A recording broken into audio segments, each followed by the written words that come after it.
নমস্কার, দেখছেন Kolkata TV digital. আপনাদের সঙ্গে রয়েছে আমি শুভাঙ্কি। এলপিজি সিলিন্ডার নিয়ে এবার বড় নির্দেশিকা জারি করা হয়েছে কেন্দ্রের তরফে। এই বিষয়টি আপনাদেরকে জানাবো।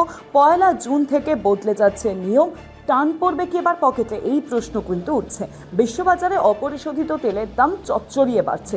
সেই ছবি তো নিত্য নতুন কিছু নয়, প্রত্যেক দিনই আমরা তা কার্যত দেখতে দেখতে অভ্যস্ত হয়ে গেছি। আর এবার আগামী 1 জুন থেকে দেশে এলপিজির দাম বুকিং ছাড়া আরও কিছু নিয়মে বদল আসতে চলেছে। জেনে নিন আপনার পকেটে এর প্রভাব পড়বে কিনা, এই বিষয়টি কিন্তু আপনাদেরকে জানাবো। 1 জুন থেকে যা জানা যাচ্ছে, বেশ কিছু বড় পরিবর্তন আনা হচ্ছে। এক, কমার্শিয়াল গ্যাসের দাম বৃদ্ধি।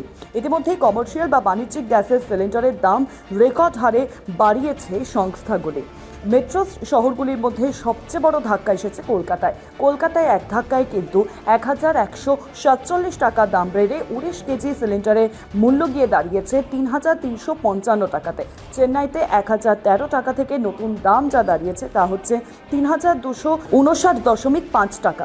দিল্লি এবং মুম্বাইয়ে যথাক্রমে দাম হয়েছে 3071 থেকে, মুম্বাইতে তা দাম বেড়েছে 3046। এবং এই যে বাণিজ্যিক গ্যাসের ক্রমাগত যে মূল্য বৃদ্ধি, সেই মূল্যবৃদ্ধির ছবি একেবারে স্পষ্ট। এবং প্রত্যেক দিন আমরা দেখতে পাচ্ছি যেভাবে বাণিজ্যিক গ্যাসের দাম বৃদ্ধি হচ্ছে, ঘরোয়া গ্যাসের দাম বৃদ্ধি, পাশাপাশি ইতিমধ্যেই যে তেলের দাম বৃদ্ধি, এই একাধিক বিষয়তেই এবার কিন্তু বেশ কিছু নির্দেশ আসতে চলেছে। পিএনজির কানেকশন নিলে 30 দিনের মধ্যে ছাড়তে হবে এলপিজি, এমনটাই কিন্তু বলা হয়েছে। তবে এরই মাঝখানে যে স্বস্তির খবর, সেই স্বস্তির খবর আপনাদের জানাবো যে গ্রাহকদের সুবিধার জন্য সরকার একটি বিশেষ ব্যবস্থাও রাখছে।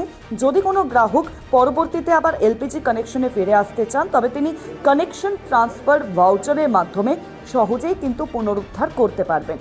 এক পরিবার এক গ্যাস কানেকশন নীতি চালু করা হবে 1 জুন থেকে, এমনটাই কিন্তু জানা যাচ্ছে। দেশে এলপিজি গ্যাসের ক্রমবর্ধমান চাহিদা মেটাতে এবং কালোবাজারি রুখতে সরকার এখন one house one gas connection বা এক বাড়ি এক গ্যাস কানেকশন নীতিতে জোর দিচ্ছে। এটি পাশাপাশি যে সমস্ত বাড়িতে ইতিমধ্যেই পিএনজি কানেকশন রয়েছে, সেই পরিবারের সদস্যরা আর নতুন করে এলপিজি কানেকশনের জন্য আবেদনও করতে পারবেন না।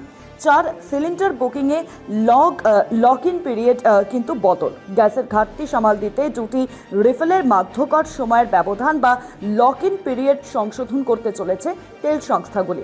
নতুন নিয়ম অনুযায়ী শহরাঞ্চলে একবার গ্যাস নেওয়ার পর পরবর্তী সিলিন্ডার বুকিংয়ের জন্য 25 দিন অপেক্ষা করতে হবে। গ্রামীণ এলাকায় এই ব্যবধান বাড়িয়ে করা হয়েছে 45 দিন। আগে এই নিয়মটি ছিল মাত্র 21 দিন। অর্থাৎ 1 জুন থেকে বেশ কিছু পরিবর্তন আসতে চলেছে এবং বেশ কিছু বিষয় এবার কিন্তু কেন্দ্রের তরফে করার সিদ্ধান্তও নেওয়া হতে পারে। এরকম বিভিন্ন খবরের জন্য অবশ্যই নজর রাখুন কলকাতা টিভি ডিজিটাল, পাশাপাশি কলকাতা টিভির পর্দায় কলকাতা টিভি রাত 7 দিন।